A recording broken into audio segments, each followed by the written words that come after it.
নিশতি রাতে রাজধানীর ঘুমন্ত গৃহস্থ পল্লীতে একটি বাড়ির সদর দরজা খুলে সন্তর্পণে পথে বেরিয়ে এলো কোনো এক বউ। হাতে পায়ে কোমরে গায়ে নানান গহনা ঝুমঝুম বাজছে, মাথায় লম্বা ঘোমটা আর কাঁধে চকচকে একটা কলসি।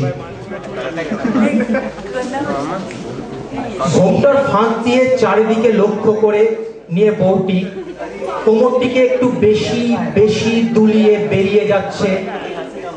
হঠাৎ দূর থেকে নৈশ প্রহরীর হাত ভেসে এলো, বউটি ভয় পেয়ে দেয়াল ঘেঁষে জড়সড় হয়ে দাঁড়ালো। একটুক্ষণ অপেক্ষা করে আবার যেই পথ ধরেছে, আবার নৈশ প্রহরীর হাত, হুঁশিয়ার হুঁশিয়ার। এবার কাছে পিঠে বউটি ছুটে বাড়ির মধ্যে ঢুকে পড়লো।